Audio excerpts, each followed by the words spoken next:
In this video, I'm going to tell you about convolution and how convolution is implemented in the time domain. You will see over the next several videos that there are two ways of thinking about convolution. There's convolution in the time domain, which is a sliding time series of dot products. I will explain that in a few moments. And then there's also convolution implemented in the frequency domain, which is actually just a different way of thinking about the same procedure. It's a different implementation, but it's fundamentally the same. That's given by something called the convolution theorem. Now, the thing is that in practice, when you actually sit down and analyze data, you will never, ever do convolution in the time domain the way that I'm going to explain it in this video. It's a little bit like the Fourier transform and how you saw how to implement the Fourier transform in a loop. In practice, you never implement a Fourier transform in a loop. You always use the FFT function. Similarly, analogously, in convolution, it's important to understand how convolution works in the time domain, but in practice, you actually should avoid using time domain convolution whenever possible because it's slow and it requires a lot of extra overhead, extra code, which means more opportunity for confusion or mistakes. Okay, but as I mentioned, it is really important to understand how convolution works in the time domain for conceptual purposes. So let's begin. What is the goal of convolution? The goal of convolution is to take two time series. Convolution can also be done with images, but here I'm just going to be talking about time series. You start with two time series and you somehow mix them together to create a third signal, a third time series. Now, traditionally, the two signals that you start with in convolution are called the kernel and the signal. Now, it's a little bit arbitrary which one you give which label, which time series gets which label. However, in general, the signal, what you call the signal, is like the thing that you are interested in. It's probably the thing that you measured from the outside world. So this might be your EEG signal. And the kernel is like a filter that you are applying to the signal. So, and then you do something to combine these two. You combine the signal and the kernel, and that gives you the result of convolution. So here you see the three time series that are involved in convolution: the signal, the kernel, and the result. So what does it look like here? What is the result of convolution between this particular signal and this kernel? So in this case, you can see that the result is basically just a smoothed version of the signal. So it looks a lot like the signal, but it's smoother. Now, to be clear, this is not a trivial result of convolution. It's not that the point of convolution is to smooth out the edges in a signal. This particular result happens because of the shape of this kernel. So if you have a kernel that has a different shape, the result of convolution will look different.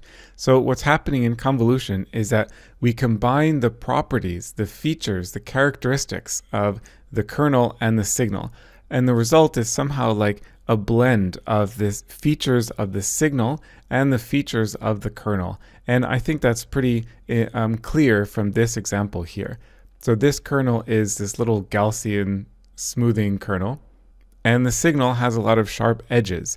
And so the result combines the sort of ups and downs from the signal with the smoothness of the kernel.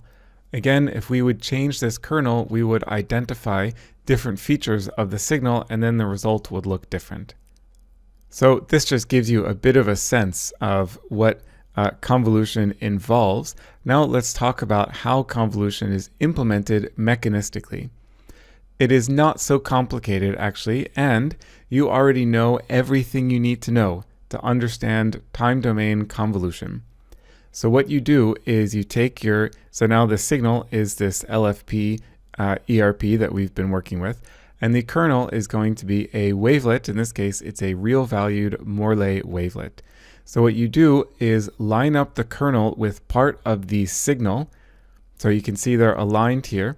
And then we do element-wise multiplication. So you multiply each point in the signal by the corresponding point in the kernel where they are lined up here.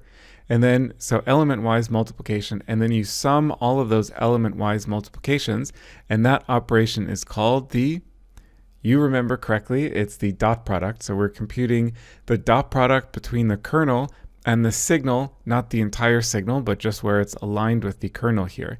And that gives us one single number, and that is part of the result. That's not the entire result, that's a dot product, but it is one time point in the result of convolution. And then what do you think the next step is going to be in convolution? I'm sure you guessed it correctly. What we do is don't touch the signal, you leave the signal as is, and you take the kernel and you just slide it over by one time point. So you can see I'm just sliding it over. Well, okay, this is more than one time point, but it's, slid over by some reasonable small amount.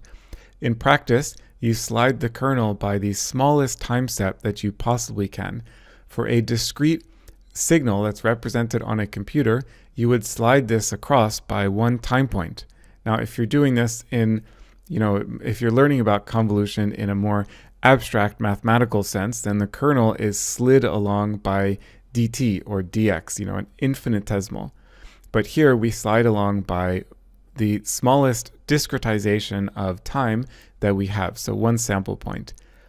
And then you just repeat this procedure. So element-wise multiplication and sum, and that gives you another dot product, and you plot that correspond at a location here corresponding to the center of the wavelet.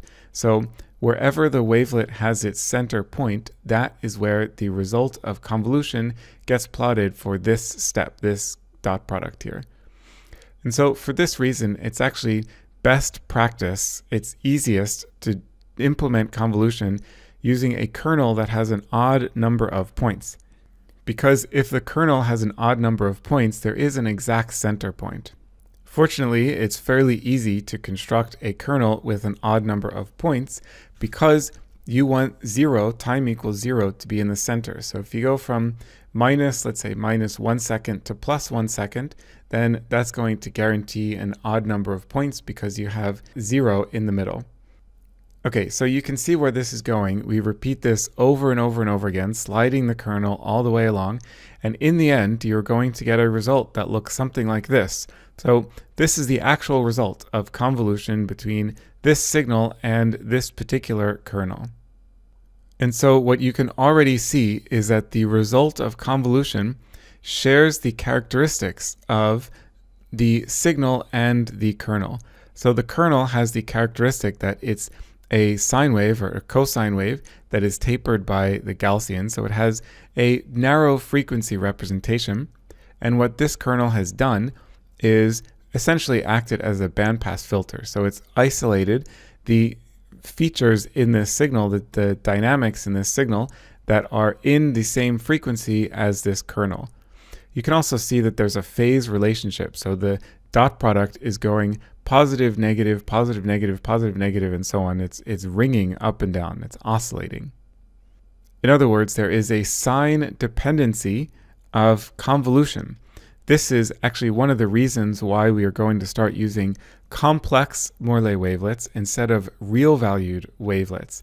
But that's not something you need to be concerned about now, but I'm just giving a little bit of foreshadowing for one of the topics later on in this section. Okay, so I hope this procedure makes sense. You can see that convolution is fairly straightforward. It's really just dot products and then sliding the kernel along the time series. Now, one thing you notice when you look at this result is that the result of convolution is shorter than the original signal. And that happens because when the kernel is aligned here, so the end of the kernel is aligned with the end of the time series, the dot product gets plotted at a location corresponding to the center of the wavelet where it's aligned with the signal. So that means that convolution ends here. So the signal is shorter than, the result of convolution is shorter than the original signal. I would like to spend a moment talking about this because this is actually a problem that we need to fix somehow. So let's think about this in another way. Here's another example of convolution. So we have a very simple signal. It's just this plateau shape. And then the kernel, in this case, is just this slope here. It's just this line. And then, so you can see that the result of convolution is the first point of the result of convolution gets plotted here corresponding to the center of the kernel where it's aligned with the signal and so on. And then the result is shorter than the original signal. Now, when you look at this example and the example with the LFP data that I showed in the previous slide, you might be thinking, well, it's not so bad. We lose a couple of points in the beginning and at the end. And maybe, we don't have to care about that because there's nothing interesting happening in the signal at these edges. The problem is not that we are losing a small number of points. The problem is that the number of points we lose depends on the size of the kernel relative to the size of the signal. So imagine we would use a kernel that was longer. Instead of the kernel being only 5 points, imagine the kernel was the same length as the signal. Now, for convolution, that shouldn't matter. We should be able to run convolution regardless of the lengths of the signal and the kernel. However, if we just follow this procedure of aligning the kernel and the signal here in the beginning and aligning them at the end, then if the kernel is the same length as the signal, then all of convolution just boils down to one single dot product, which is not very, that's not a very useful result. Okay, so what do we do instead? What we do instead is modify, or I should say extend, this procedure a little bit such that we start convolution with the rightmost point of the kernel aligned with the leftmost point of the data, like this. So it's not aligned like this, the leftmost point of the kernel with the leftmost point of the signal. It's the rightmost point of the kernel with the leftmost point of the signal. Now, the problem is that this is no longer a valid dot product computation. Remember from the beginning of this course when I introduced you to dot products that the dot product is a valid operation only when the two signals have the same number of numbers, when they have the same dimensionality. But here that's no longer the case. In this case, we have a 5-element kernel trying to compute the dot product with a 1-element signal. So that's not a valid operation. So what do? Well, you can see it written right here. We have to zero pad. So we add a bunch of zeros. In this particular case, we add 4 zeros. 4 is not a magical number, but we have a 5-element kernel. So if the kernel matches with the data for 1 point, then we add 4 more zeros. And the idea of adding zeros is that this is not adding any new information. In fact, we're just zeroing out all the rest of the kernel. But the zero padding here does make this a valid dot product. So then we get a valid result. And you can see that the result is now going to be longer than the signal. So it's going to start, in this case, 2 points before the signal actually starts. Okay, and then we follow the same procedure at the end. So at the end of convolution, we have the leftmost point of the kernel aligned with the rightmost point of the signal. And then again, that is not a valid dot product on its own, so we have to add some zeros. So you can see that zero padding in convolution is very different from zero padding in the Fourier transform. Zero padding in the Fourier transform involves putting all of the zeros to the right of the signal, and the purpose of zero padding with the Fourier transform is to increase the frequency resolution. So we have a totally different procedure, a totally different motivation for zero padding here in convolution. It gets confusing because the term is the same. We call it zero padding in both cases, but the motivation is different and the mechanism is different and the goal is different. All right, so anyway, let's get back to this example here. So in fact, we start convolution such that the rightmost point of the kernel is aligned with the leftmost point of the signal.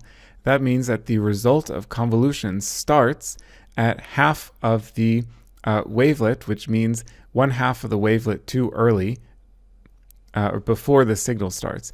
And of course, again, as I mentioned in the previous slide, this is not a valid dot product here, so we have to add a bunch of zeros. We have to zero pad the signal in order for this operation to be valid.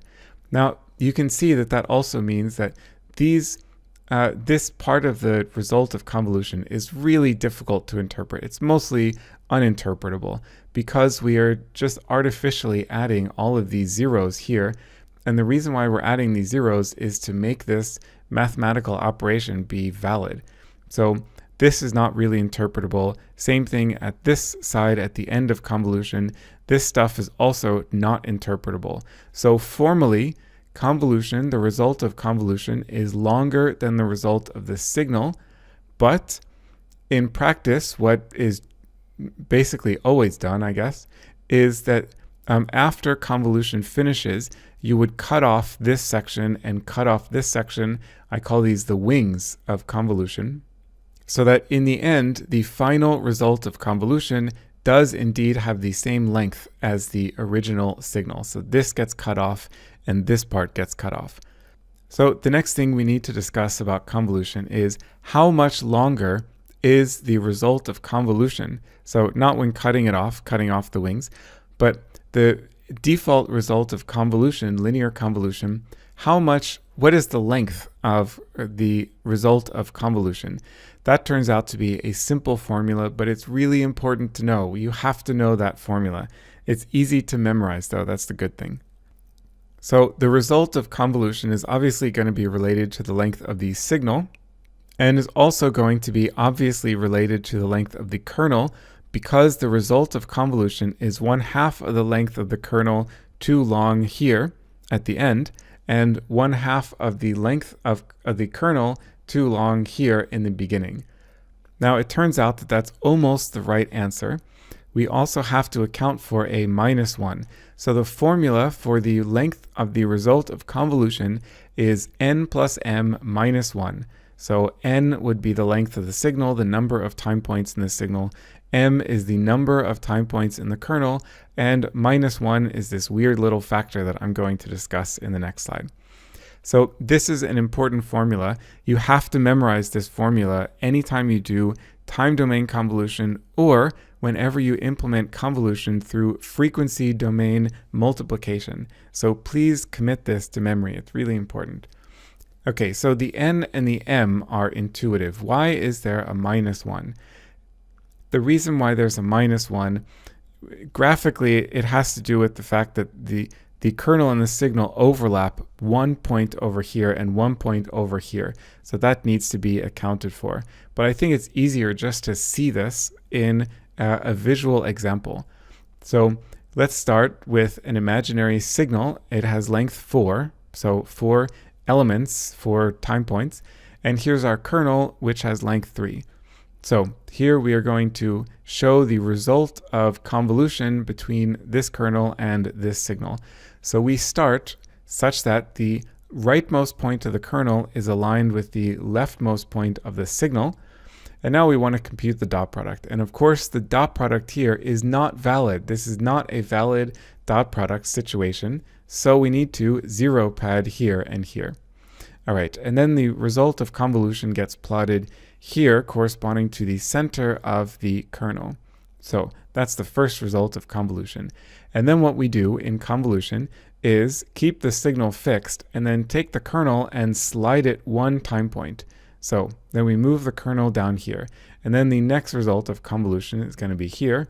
And we can speed this up and watch convolution go through. So here's now the last point of convolution, the last step of convolution, where the leftmost point of the kernel is aligned with the rightmost point of the signal. And then the result of convolution gets plotted here according to the center location of the kernel. So here we have a kernel of length 4, a signal of length 4, a kernel of length 3, and what is the length of the result of convolution? You're a great mathematician. It's 6. I'm sure you got that right. And I'm sure you see that the relationship between 4 and 3 and 6 is 4 plus 3, so n plus m, minus 1 gives us 6. So that's a graphical representation showing that this is just the way that it works out. All right, so there is one final point about doing convolution in the time domain that I need to tell you about, and that is this bizarre feature of convolution called kernel flipping.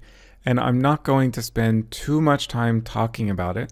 because in practice, we are not going to be implementing convolution in the time domain. We are going to be implementing convolution through frequency domain operations. And when you do convolution through the frequency domain, you don't actually have to worry about kernel flipping. So kernel flipping is just this weird thing that only happens in the time domain. So if the actual kernel looks like this, now this is not a Morley wavelet, it's not even a wavelet, it's just some random little wiggle that I drew. But I drew it like this just so that it's obvious that it's asymmetric.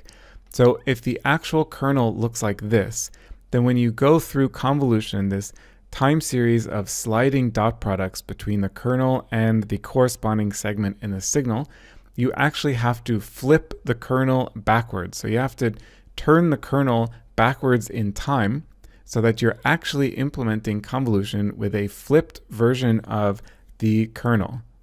So that would look like this. Now, there's a few different ways to explain why the kernel has to be flipped. One way is mathematical, and that comes from the convolution theorem. And essentially, just the math has to work out that you flip the kernel. But there's another way to think about it, which is more conceptual, and that's what I'm going to explain now. So here is a signal, and here is the kernel. So let's imagine what convolution looks like from two different perspectives. So this is you. Imagine you are a god. You are up in heaven looking down at planet Earth, and you see this signal and you see the kernel. So you are looking into the situation from outside. You are this omniscient being who looks down at everything. And from your perspective, you see the signal and you see the kernel forwards in time. So that is your perspective. But now imagine your perspective is, one of us lowly mortals down here suffering on planet Earth, and you are inside the signal. So now imagine you are standing here in the signal. Now, when you are implementing convolution, you're actually looking backwards onto previous values of the signal. So when you look at the signal the kernel from your perspective, it looks like it's forwards from your perspective, but it's actually backwards from the omniscient God's perspective up here. So the fact that the kernel gets flipped has to do with the fact that from the signal's perspective, the kernel is still forwards, but the signal's perspective is flipped relative to our perspective. Okay, wait, I forget which one of us is supposed to be the god and which of us is the lowly serf in this explanation. But anyway, I hope this makes sense. So the kernel is kind of always looking forwards, but the perspective is different from when you're standing outside of convolution versus when you are inside convolution looking backwards at the signal, at previous values of the signal. So this business of kernel flipping is something that you will see in code when you see how convolution gets implemented in the time domain. As I've mentioned several times already, you don't have to get stressed. Don't worry about kernel flipping, because in practice, when we do convolution through the frequency domain, you don't have to worry about flipping the kernel.